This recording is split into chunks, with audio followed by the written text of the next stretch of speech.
Hey guys, what's going on? So in the video today, I'm very excited because in today's video, I'm going to be reviewing this one-of-a-kind pair of boots right here.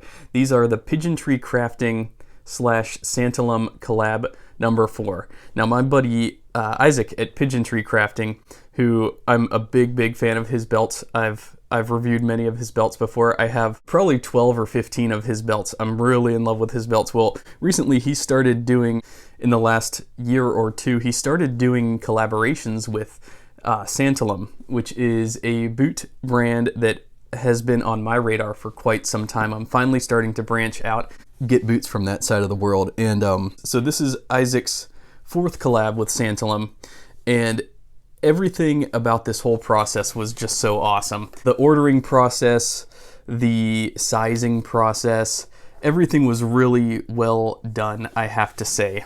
So yeah, so this is a very special leather called hand marbled leather. They're actually green hand marbled, and Isaac did another run, Santalum Collab 4.5, where they did a hand marbled brown vegetable tan boot, which was a plain toe by Santalum. Gorgeous pair of boots. This one in particular is the green hand marbled veg tan boot. The reason why I saw these pictures and I just knew it wasn't even a thought process in my mind, because if you guys follow Phil at Ashland Leather, he specializes in making wallets out of marbled shell cordovan. What really caught my eye about this leather in particular was that it reminds me very much of black marbled shell cordovan. And I'll actually get some pictures of, I have a wallet from Phil at Ashland Leather in black marbled shell cordovan. And what's interesting about black marbled shell is all the green pigments that show up. The same green pigments that I see in this. Now this is not shell cordovan, though it does kind of have a very similar glossy appearance compared to shell. And when I first saw these, I thought they were shell cordovan, but they're not. They just have a very shell-like appearance. And I believe Isaac mentioned that as well. Now, I have to say, I was worried about sizing. That's my #1 issue with trying out any new boot brand, is the sizing.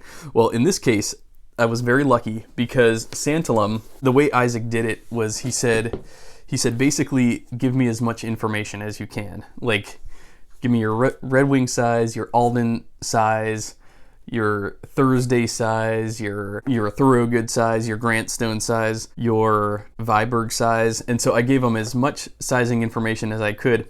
And then the cool part about that was it was then out of my hands. Like, Santalum didn't contact me to tell me what size they were assigning me, basically. And I'm very glad that they didn't, because this was part of the reason why I didn't buy their boots sooner. When I talked to them about sizing initially, now this was like maybe 4 years ago, they said, we recommend taking a size 41. Now that had me running for the hills, because I'm actually a size 42 in Euro sizing. So when I heard a full size down from my Euro size, I was like, never mind, like I got cold feet. I'm like, that doesn't sound right to me. But then I was talking to my buddy Dave about this, and he said that basically every bootmaker uses a different scale. I thought that's interesting. So yes, Dave is correct. Boots of Manish Leather on Instagram, otherwise known as The Vintage Future on YouTube. Go check him out. Yes, he's 100% correct. Santalum just uses a different scale. So I'm typically a size 42 in Euro sizing, but yes, this 41 is the equivalent of a size 42 in typical Euro brands that I'm used to. I basically told Isaac and Santalum, like, look, I wear 8.5 in most boots. I should be in size 8 in Viberg, and they just nailed it. They nailed it with the 41. So I'm very happy with the sizing. You know, this is always my worry, is that certain brands are trying to size you differently than what you've traditionally sized as. My fear is that they have a preference for how the boot should fit on your foot, but that turned out not to be the case at all. Like, they weren't trying to play fit gymnastics with me. They weren't trying to play fit games with me. Their 41 is basically the equivalent of a US Berry, Alden Berry 8.5, Viberg size 8. So very happy with the way that the sizing worked out. They were 100% correct this whole time, and I should have never doubted them. Let me read off the Pigeon Tree Crafting website, because it's better to get it from the source itself. So this is Pigeon Tree Crafting Santalum Collab number 4 by Isaac Paul, December 11th, 2020. Santalum and I are so proud to reveal our 4th collaboration, PTC Santalum Collab number 4, the hand marbled service boot. These are without a doubt one of, if not the most special pair of boots I've ever handled. Santalum has gone above and beyond with pushing the boundaries of cool while maintaining a truly classic vibe. With all of my Santalum collaborations, I've always strived to create a boot that is not only different than what's out there, but also very wearable. Santalum has painstakingly developed their own hand-marbled dyeing process for this collab. Beginning with locally sourced natural vegetable tan leather, they start the process by hand. No two boots will be exactly alike because the marbling is done to the leather before it's constructed. After the marbling process, the leather is then hand glazed, creating a beautiful, glossy, and shell cordovan-esque quality. The leather isn't the only thing that's different from my collabs 3 and 3.5. I've shortened the shaft by 1 eyelet, which in my opinion helps balance the design of the boot and further increases the wearability factor substantially. I've also opted to use a stacked low block heel instead of the woodsman heel. I feel that these changes really help maintain those classic vibes while keeping the boots wearable. Welt-Schoen construction has been nixed in favor of a 270-degree storm welt, giving the boot a slightly chunkier appearance that complements its very refined qualities like the glazed leather and brogued cap toe. This is my first collab to use soles from Dr. Sole, and it definitely won't be my last. The green Super Grip half sole pairs perfectly with the natural storm welt and the green and veg tan marbling on the leather. I am enamored with these boots and can't express just how honored I am to add this to my most recent collaboration. I feel like I need to apologize to the rest of the gorgeous boots in my collection because these are instantly new favorites and they probably won't be leaving my feet much. As for belt pairings, I'll be alternating between brown Tarnsjoe and green Sedgwick. Yes. Great description, wonderful pair of boots. I have to say they're so unique. I should have done this review several months ago. It's just with leather work kind of taking the forefront of my efforts recently, I haven't been able to do as many boot reviews as I would otherwise like to. Let me talk about my thoughts on this boot. So first off, these do have a very Viberg type of a look to them. They do look very similar to the Viberg 2030, in fact. There's the Viberg 2030 in brown Chrome XL. And there is the Santalum size 41. And as you can see, let me get both the, there we go. So as you can see, in my opinion, I think the last shape is very similar. We've got an almond-shaped toe on the Vibergs. We've got a very generous heel block back there. Same here. It's not quite as generous as the Vibergs, but we've got a pretty generous heel block. But yeah, both almond toe.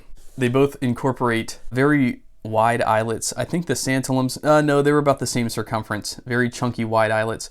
Really good for rawhide laces or cotton laces. Speaking of laces, I just threw these into my Santalums recently. These are generation laces. So I threw in some brown, these are 72-inch brown laces with a brass aglet there. I think I'm saying that right, aglet. Basically the thing that cinches the tip of the lace shut. The aglets match perfectly to the brass hardware in the boot.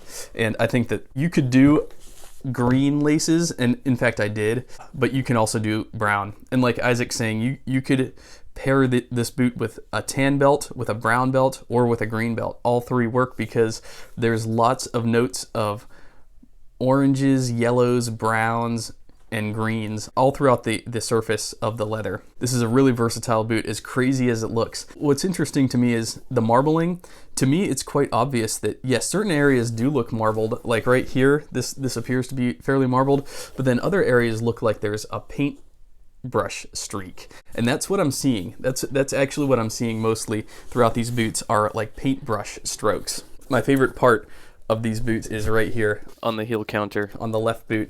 It's got just that gorgeous like green like mark right there. It's so dramatic, it's so beautiful. But then on this side of the quarter here, you can see that there is some marbling happening. So I think it's a variation between paintbrush strokes and marbling, which is another really cool thing about these boots. Just so unique, so eye-catching. In fact, every time I wear these, literally, I get a compliment from somebody. Every time I've worn these, I'm not exaggerating, every time I've gone into public, people look at these and they're like, whoa, those are amazing. Like, they have visible reactions to these boots. They are that cool. The one thing that I will say is that the leather itself, it doesn't smell as good as like Horween leather or Stead leather or Seidel leather.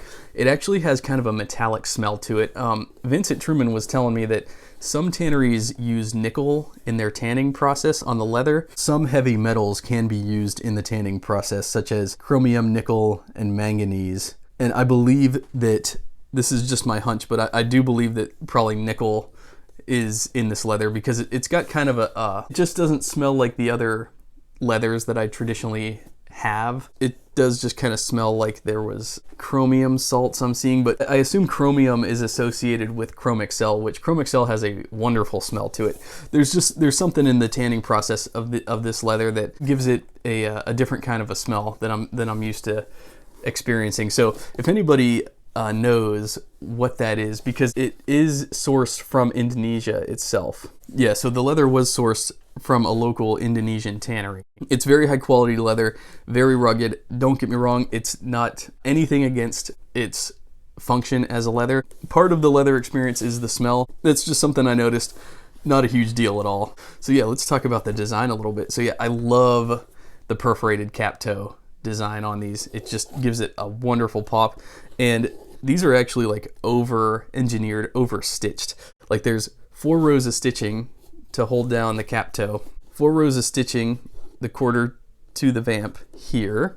And some of them I could see they went through twice with the stitching. So just double reinforced. Yeah, single stitched along the eyelets. One of the other really cool things is this is a really unique pull tab. I've never had a pair of boots with this style of pull tab. The pull tab actually reaches into the inside of the shaft here. Typically, the pull tab just sort of sticks up and out of the boot and sort of flaps out. This pull tab actually, your cuff won't get caught on it, which is an issue that I have with other pull tabs. I love pull tabs, but you know, just some pull tabs, my pant cuff gets caught on the pull tab, but in this case, it's actually tucked away within the inner shaft. It doesn't go all the way down, it stops like right about here at this stitch line here. It's a really cool design. It's stitched in there on the back, really cool too. Yeah, I really like the pull tab. That's the only pull tab I've ever had like that from any boot brand. Yeah, we got the Dr. sole along with a full grain leather midsole and insole. Yeah, we've got the Pigeon Tree Crafting logo right here, the size 41. And then one of the really cool things is on the inside of the boot, it says Santalum Pigeon Tree Crafting, specially crafted, and then it has my name in there, specially crafted for Dale. So cool, such a cool touch. I love it. I love everything about these boots. They're the most striking pair of boots that I own. Like seriously. They're so badass, but they're so easy to wear. As visually striking as they are, they're very, very easy to wear and pair up with things. Denims, khakis, corduroy especially. I find that these go very well with corduroy, blending the unique marbling characteristics with the cords and the corduroy texture. Tweeds, it looks good with tweed. It just looks good with, they look good with everything. So very happy with these, and I'm very excited to see what Isaac does next with his future collabs, because he always knocks it out of the park. He's a very artistic guy, and so I just kind of wanted to do this video, finally talk about these. Like I said, I meant to do this way sooner. I should have done it way sooner, but I've just been so busy. So anyways, guys, thanks a lot for watching. Please let me know what you think of these boots in the comments below. What do you think? Are these something you could pull off, or do you think they're just a little too wild for you? He's done other styles that are much more tame than this, but I think this is my favorite run that he's done so far. I'd love to see like a blue hand marbled one, and like, you know, just different wild colors. I think that would all be really cool, but I'm really happy he did green, because it harkens to the Horween black marbled shell cordovan, which, by the way, the marbled shell isn't as dramatic as this. That's another thing that I wanted to mention. Marbled shell is very inconsistent, whereas this seems to have been like deliberately perfectly balanced by hand, which is, I think, a really cool thing, because not that I've had a lot of marbled shell cordovan, but I could give screenshots. Different marbled shell cordovan pieces come out differently than others. So for example, some come out just perfectly balanced with the marbling, striking, beautiful. Other ones are kind of duds, maybe dud is the wrong word, but some of them just kind of look like you don't get too much marbling in there, you don't get too much crazy character, and that's kind of a letdown sometimes. So in this case, I could tell that the tanner had control over the marbling process, which allowed them to just create a perfectly balanced marbling effect throughout the leather. And whoever put it together was a very skilled craftsman. I can tell that already. Aesthetic geniuses all the way around. So anyways, thanks a lot for watching, guys. Please leave me your thoughts about these boots in the comments below. And anyways, you can follow me on Instagram. My username is AeroSurferLV, and I will see y'all in my next video.